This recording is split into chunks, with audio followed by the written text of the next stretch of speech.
Hey everyone, and welcome to this live Q&A session. It's a pleasure to have all of you here. You see on the big screen, Mark, the co-founder of Yasai and former podcast guest. And also up here, I bring on the big screen, Lilian from the Entrepreneur Club at ETH. Thank you so much for joining. My name is Sylvan. I'm the host of the Swisspreneur Show. And today we host a live Q&A session with Mark from Yasai. So the first question, Mark, how have you been since we last talked on the podcast? Very good. I enjoyed a beautiful summer in Switzerland, very local.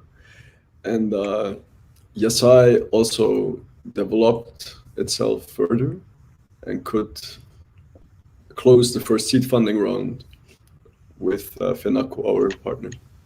Congrats on that one. Maybe you can talk a bit more about how it actually happened, because even my mom saw, I think, the news somewhere. She just texted me and said, "Do you know this startup?" And said, "Yeah, check back 2 weeks ago. There was a podcast episode out there." So how did the funding round with Fenaco happen? This is a huge success story, I would say. Yes, this was a long project. So it started 1 year ago, the first discussions. And as with all the big companies, it takes a lot of time. And they actually wanted to create their own vertical farm in one of their, sorry, I will just close the WhatsApp thing. And they actually want to create their own vertical farm in one of their distribution centers. And they actually approached Yasai to do this as a service, to build this vertical farm. And then we said, why not just focus on one project altogether and create a joint venture in a sense. So this is how it happened. Wow. What arguments helped you to really convince them to partner up with you and do it together instead of going their own way? I mean, they did their own research. Mm-hmm. They did their own feasibility study and went around virtually to many different other vertical farms all around the world. And they came out with the same conclusion as we did. So the conclusion was, independently from Yasai and Fenaco, the same. If you want to scale up vertical farming, you need to really go big, actually. Also in terms of volume, in terms of space that you require. And this is something we want to test in the first module that we build now in the next 6 months. And this will be basically the show pony that we will have to demonstrate and then plan much larger vertical farms for Switzerland. Yes.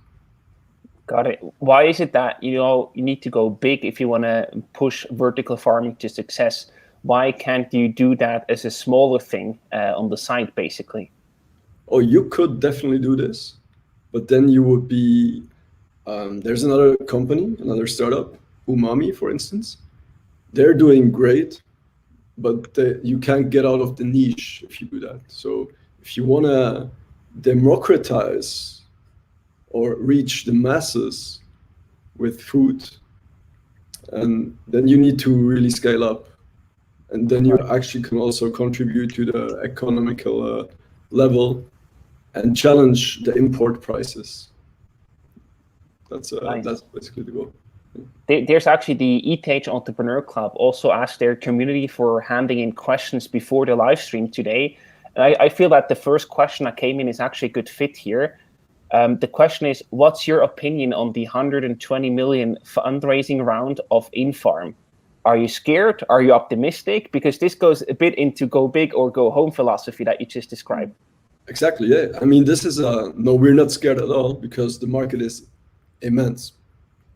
To give you just an example, the biggest player in vertical farming, within the vertical farming industry, is by far Plenty.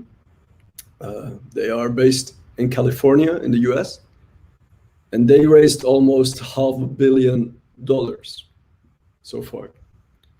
But they they are not even thinking about leaving their state.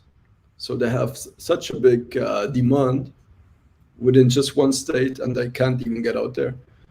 So this 120 million is great, I think, in terms of for the whole industry to grow within Europe.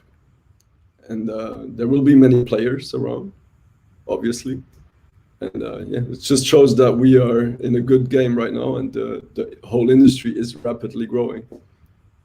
So there's more room for big financing rounds. That's what you're saying. Exactly. Yes. So before we move on to the next question, if anybody listening or watching today has any questions, please feel free to add them in the comments and we can pick them up during the live stream. This is, this ought to be interactive. So if you have anything that you'd like to know from Mark, now is the time to type it in so we can bring it up into the live session. Lilian, what other questions have you received from your community that you can share with us?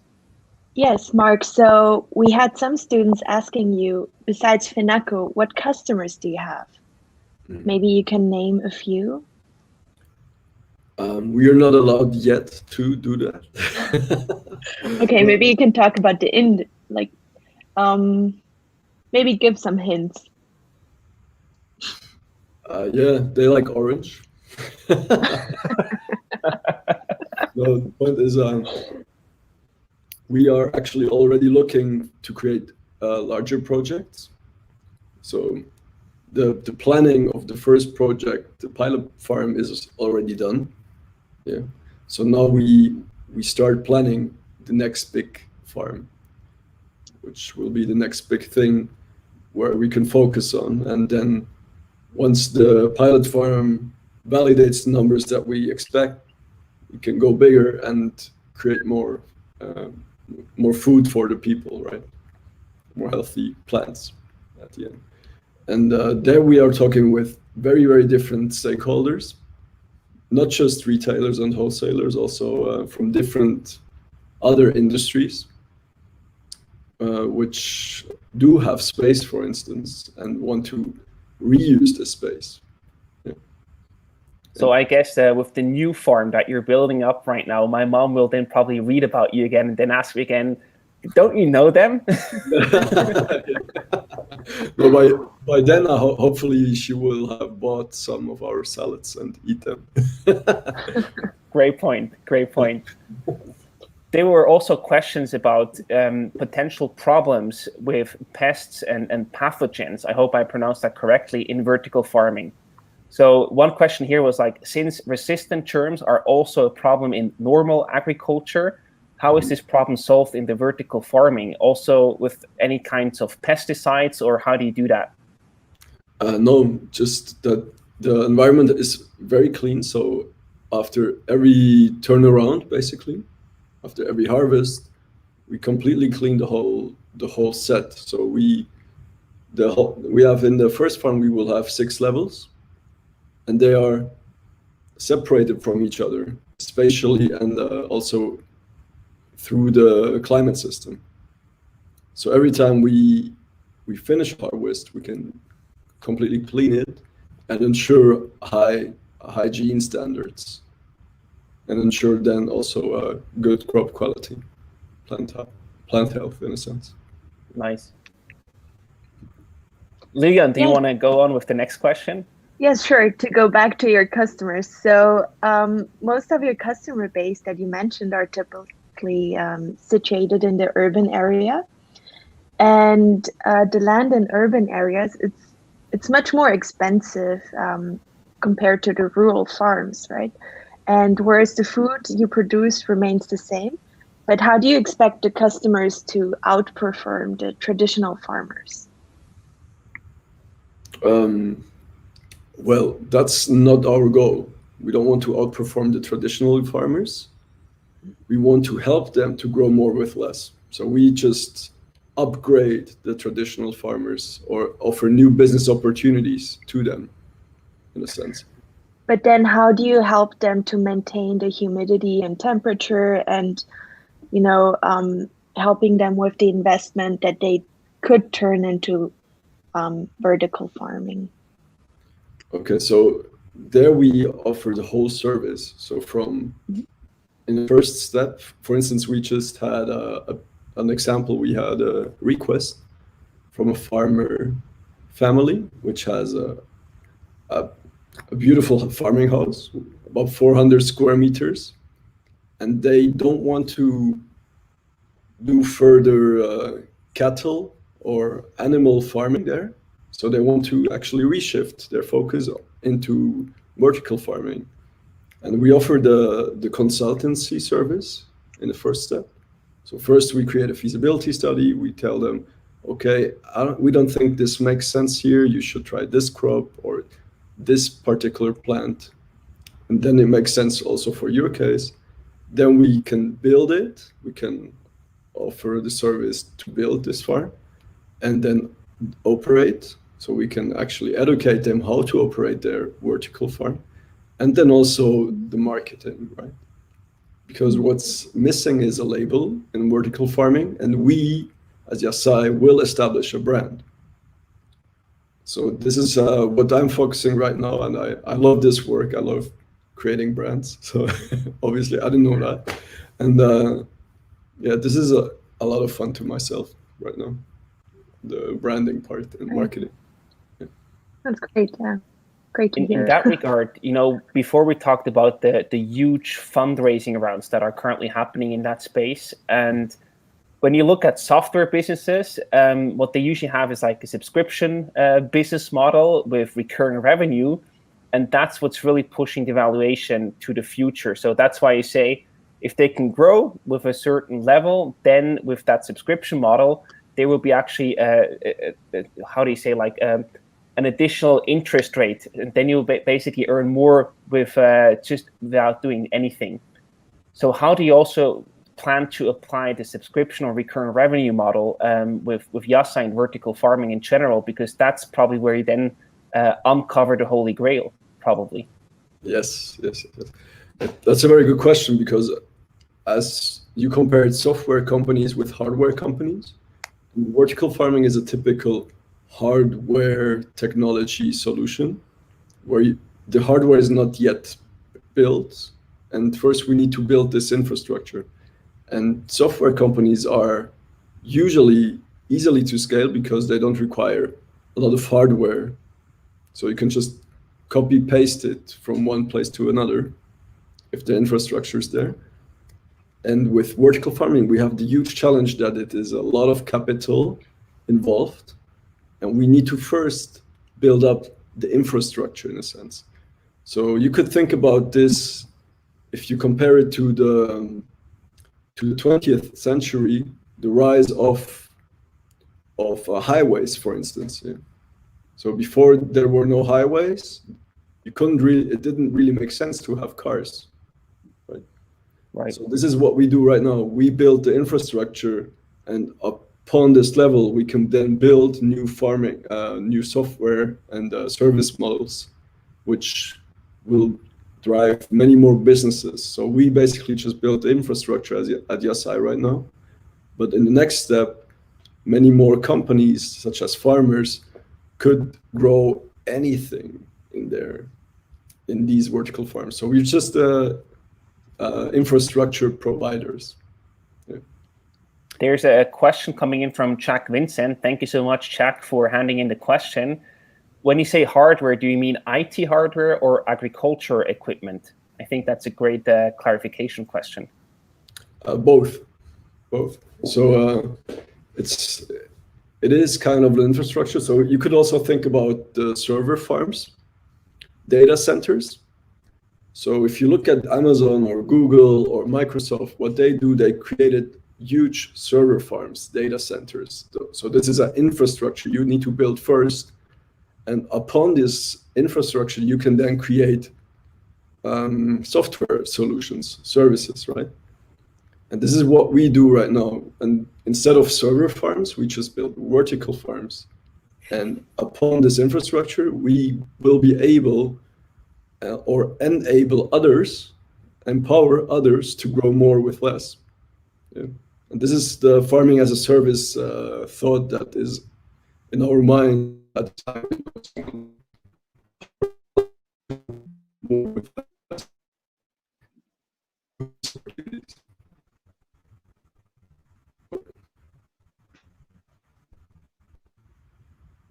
Just happened.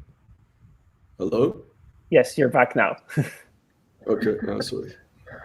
But yeah, it makes sense. So it's actually a combination of both. do you have any sort of example for the future business model that you then want to build on top of that? Not yet, no. First we need to focus on the hardware, then we need to focus on the brand, and then we can focus on the software. Okay, got it. But it's a very, very ambitious, game-changing goal that you're chasing here, right? Yes, I mean, let's say if you look at Alfred Escher, the first thing he had to do is, it's a systematic thinking of a society, and architects do this basically. So first you need to create a puzzle, which makes sense. If you look at SBB, the first thing you needed to create SBB is highly educated engineers. So what he did is founding ETH, right, to have these engineers. Then he needed access to a lot of capital. So he created Credit Suisse, or what is today Credit Suisse. And first you need to create the base to build up a bigger infrastructure. Sounds like someone listened to our 100th episode on the Swissberg podcast. Yeah, good. No, but it's a really inspiring story if you see how everything fits together there. So in that way, you have an architectural background from ETH, and I think that's the perfect segue to the next question that you received, Lilian. Yes, exactly. So how did the ETH initiatives support you after launch of Yasai? Like maybe you can name how IE Labs, how they helped you, and talk a bit about this. So the first thing is they offer a space. The IE Lab is a very nice space where you encounter other people. Basically, IE Lab and Rocket Up is the same. So you run into other entrepreneurs just while getting some coffee. And first of all, so very cheap rent, which is great. And then the network, and also magazine reports, for instance, which attracted many investors for the seed funding round. And with this label, it's much easier it's kind of a credibility label, which it makes it easier for you to raise funds. So would you say it helped you having the ETH spin-off label to raise funds and also to be known in the outside world, outside of the ETH bubble? Yes, very much. I mean, they have a vast network also with UBS or Credit Suisse. And then you get into this investor cycle. And the good point is also that with the ETH spin-off, if you look at the metrics, the numbers, usually startups fail. About 95% of all startups fail within the first 5 years. But if you look at spin-offs, 92% of all spin-offs survive these 5 first years of existence. And this really takes risk out of the game for the investor, for his perspective. I just quickly wanted to follow up on the Rocket Hub or the IE Lab that you mentioned before. I vividly remember the first time I walked in there. I don't have an ETH background, so that this was all new for me. But when I walked in there and just saw like startups in small, tiny offices working there all day long on their ideas and visions, I was like really blown away. For me, this was like, this is exactly how a startup space in Switzerland should look like. No fancy stuff. It's just like you have everything you need. You have a coffee machine, you have a billiard table, and your tiny offices to just work on your startup and your business with your team. And I was just blown away. And the spirit in there, you cannot really describe it. It's just so amazing just to walk up there and talk to people, meet them. It's fantastic. Yes, definitely. I think the whole co-working spaces, these are great environments for innovation. And if you look back where these co-working spaces originated, they originated in Amsterdam back then, in the coffee houses. or in London in the tea houses, right? So random people meet each other, exchange ideas, and also create conflicts, hopefully constructive conflicts, but not always. True. But the point is, this is how innovation actually thrives, and these spaces. And I'm really happy that ETH is investing a lot of capital into these new innovation hubs and labs. And as we know, they will build a big one on ETH Ankerberg on the campus, and they will also build a bigger one right now in the center. Nice. But for me, it's like co-working space is not it's not equal to any co-working space. So for me, I've seen many co-working spaces, but the Rocket Hub is really special. Just the spirit, the people that you have there. And I think that combination, of selecting the right people and also having the right space to accommodate them, I think that's what makes the magic combo. It's not just throw a bunch of random people in a coffee house and magic happens. I think you actually also do need to do a good job, as ETH did, with selecting the students and also educating them, obviously, to then have the innovation, the magic happening. Yes, definitely. They do a great job, and all those people which are there are full of, let's say, positive energy and Right. inspiration. So, yeah. Is there anything that you needed to do in order to be eligible to get office space there, or was there any selection process, or how do you actually end up there with your office? If you want to become a spin-off, you need to have a clear connection with either your master thesis or your PhD, to which you would like to commercialize, and then you need to apply and go there, and also with the support of your specific professor. So yeah, it takes some effort in front to actually get into this.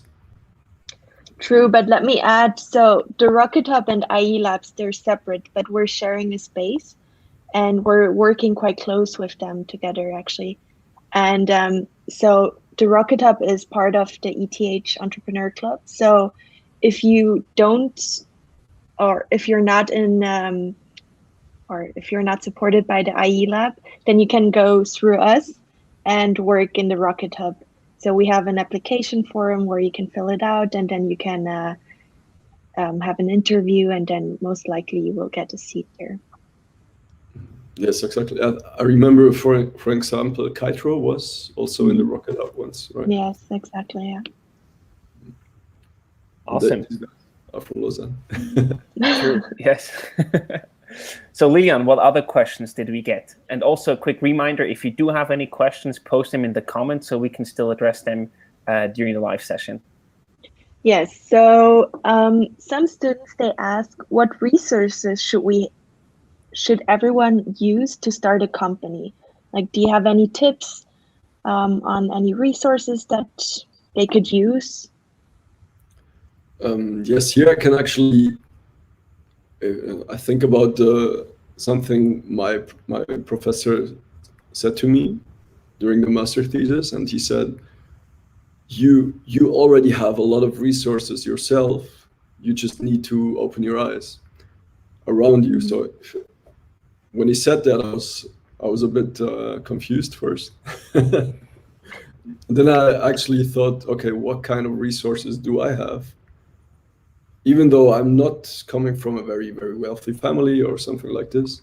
So I just looked around and I analyzed my closer network, my closer friends and family, and what is actually available there.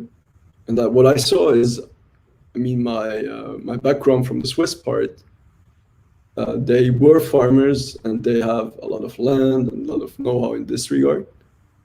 And this is when I actually found, okay, yeah, this is something I could work with and then also get into. And this is also a resource which is here. It's just a different form of capital. It's not monetary capital. It's, how do you say? I don't know. Yeah. And then you also have human capital. So all the people that you know from somewhere. And you can use this capital at the beginning because you will always have some form of capital in some way, even though you might be lacking monetary capital. Look around and assess what you already have and work with this. Yeah. That's Nice. great. Thank you for sharing. Do you have on top of that, any resources that you can recommend, like any websites or tools or books even that really helped you to get started? Yes, I really am a fan of books, old school. Like And the physical books, not the digital versions. it's up to you. If you Okay. like Audible, you can use Audible. I also do Audible, but if I really want to get into a book, I read it manually and write my notes in. And the one that helped me a lot to start with the whole mindset shift is Think and Grow Rich by Napoleon Hill. That's a great one, yeah. Yeah, this one is really, really, really inspiring. And I think In what way? Like, what did he take away from it, or how has it changed your perception and your life even? so.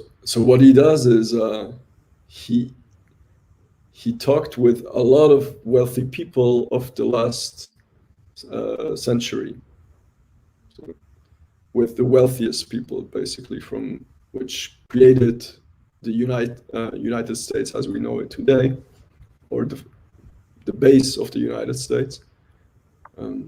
And he took away all the insights they had and created a book which is so dense in know-how and so powerful, I would say, that you could, if you guide these lines that he describes, Napoleon Hill, I don't think you can do any wrong. You just gotta be very disciplined and yeah. That's probably the hard part. Persevere. Yeah, sure. Yeah, that's the hard part. Any other book or link that comes to mind that really shaped you or helped you? Yeah, so I read a lot, so the books always change, which I can suggest. But of this year, the year of my year, the book of my year, 2020, is the Code of the Extraordinary Mind by Vishen Lakhiani. He also is the founder of Mind Valley. Mind Valley is something which is kind of a program where you can apply and expand your horizons. Yeah. Let's say like this. Okay, so people can dig into if they want to know more about that topic. Yeah. So there's another question coming in from Jack Vincent. I think he's also very much into sales, and I think he even has his own sales system. So he asks, what's your biggest challenge in getting traction in sales? Not investment, but in customers. I love that question because that's something many Swiss startups have a challenge in that area. Yeah. So the problem with our case is that so far we just sold a PowerPoint presentation and an Excel, and first we need to prove and validate the products itself, and we will test them with the Swiss Vitamin Institute. And in this case, then they will be very, very interested. They are already very, very interested to become customers, but we can talk a lot. We know we need to build first and produce first, and then we can actually go to the next step. But traction is already here. It's just hard to, we can show them a lot of other vertical farms and other kind of products, but that doesn't really help if they can't taste it. Right. So you would say then, like, selling a vision or a PowerPoint and Excel deck is quite doable, as you just proved, but then actually building it, that's where the hard part begins, the hard work. No, the hard work is then to really get into the economics and going to the pricing. Yeah. And in this market that we face, retailers and wholesalers, they have a very powerful position because there are very few players, and they can actually push you they can push the prices down. And this is something which will be hard for us to get traction, but not for a very, very cheap price. Yeah. Got it. So in that regard, you probably do need to address a very specific customer segment that is not solely focused on the price in the beginning. Exactly. Yeah. So this is why we changed from selling food, we sell health. This is something different. So if you think about it, we grow plants, and the way you want to use those plants, whether it's for medicinal use or whether you eat it or whether you create a cream out of this and you put it on your skin, these plants are perhaps the I'm back. All good. Yeah, all good. Good. Yeah.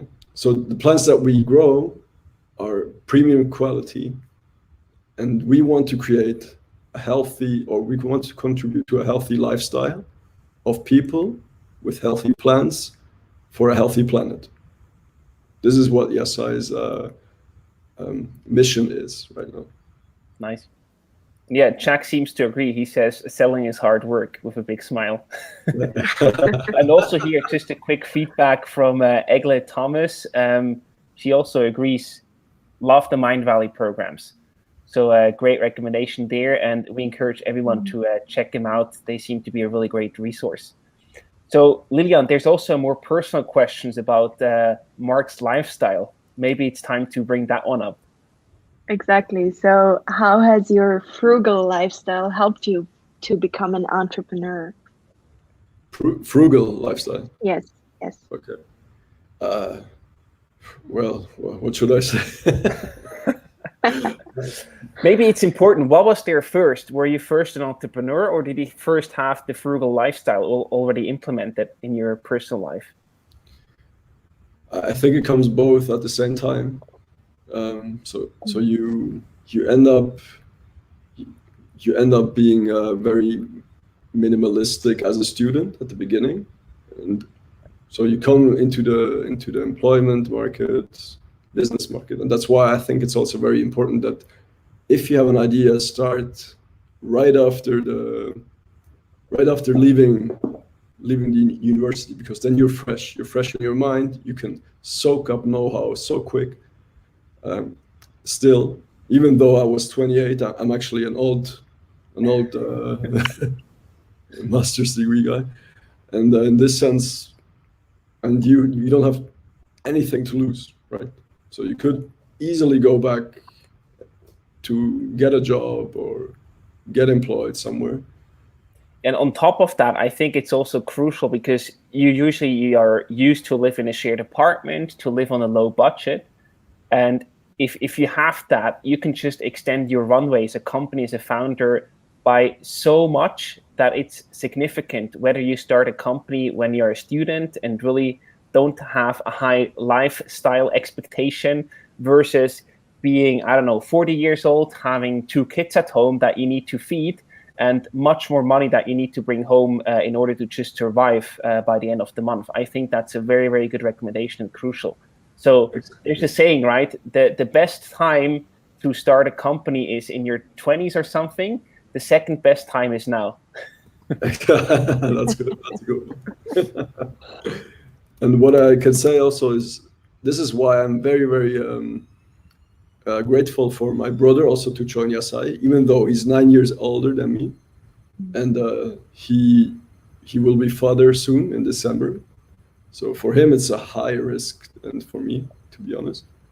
But this is why I very, very much appreciate his support. So I know this might be too personal to ask, but I'm just curious. So how do you deal that with the salary? I mean, you have a frugal lifestyle. You don't have any kids yet, but your brother will soon become a parent. Do you pay yourself the same salary, or do you differentiate between the living costs, or how do you deal with that? Yeah, so he has some savings, of course, and for now, we almost have the same salary, which is cool. And at the end, yeah, it's just an investment. So he invests time, but at the other hand, he enjoys a very different lifestyle. Let's say he can actually work from home. He can actually organize his work himself, and also at the same time be a better father, or Good point. be more present as a father, let's say. Yeah. And this is something I think this is the greatest gift that comes out of entrepreneurship. You become your own boss. Yeah. And you can manage your time to manage your life as you wish. Fully agree. If you've been there once and you enjoy it, you never want to go back. Yeah. So, last call for any questions from the audience. If there's anything that you would like to ask Mark, now's the time to write that in the comments. Mark, maybe there's anything else that you want to share, any thoughts on your mind, any challenges, anything that you want to give as a key takeaway to the listeners and viewers of tonight's episode? Let's say today we were already thinking about how to grow the next Series A, or what is the next mission. And I think it's very, very crucial for everyone who wants to actually grow a company. You can't plan anything too far ahead, but always do a roadmap.